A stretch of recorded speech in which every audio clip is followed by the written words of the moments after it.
ಅದನ್ನ ಹೇಳಬೇಕು. ನೋಡಿ, ಇದಕ್ಕೆ ಬೇಸ್ ಏನಪ್ಪಾ ಅಂತಂದ್ರೆ ಶ್ರುತಿ ಮಾತಾ ಲಯ ಹಿತ ಅಂತ ಮೇಲೆ ಹಾಕಿದ್ದಾರೆ.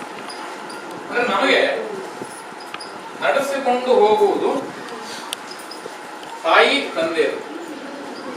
ಹೀಗಾಗಿ ಮೇಲೆ ಸರಸ್ವತಿ ಮತ್ತು ನಟರಾಜ ಅಂತ ಹಾಕಿದೆ. ಇದು ಭರತನಾಟ್ಯದಲ್ಲೂ ಅನ್ವಯಿಸಲಿ ಅಂತ. ನೀವು ಸರಸ್ವತಿ ಮಾತ್ರ ಹಾಕಿದ್ರೆ ಸರ್, ನಮ್ದು ನಾಟ್ಯ ನಟರಾಜ ಅಂದ್ರೆ ಭರತನಾಟ್ಯದ ಹೇಳ್ಬಾರ್ದು. ಅದಕ್ಕೆ ಶ್ರುತಿ ಮಾತಾ ಲಯ ಹಿತ ಎಲ್ಲಾ ಕಲಾವಿದರಿಗೂ ಅನ್ವಯಿಸಬೇಕು. ಈಗ ನಾನು ಹೇಳ್ಕೊಟ್ಟ ಮೇಲೆ ಹೇಳ್ಬೇಕಿಲ್ಲ.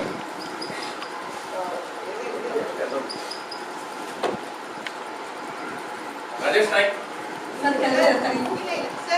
ಅಲ್ಲ, ಅವ್ರು ಕನ್ನಡ ಕೇಂದ್ರ ಕೂಡ, ಯಾಕಂದ್ರೆ ನಮ್ಮೊಂದು ದೃಷ್ಟಿ ಒಂದೇ, ಸಮದೃಷ್ಟಿ ಅಲ್ಲ ಒಂದು.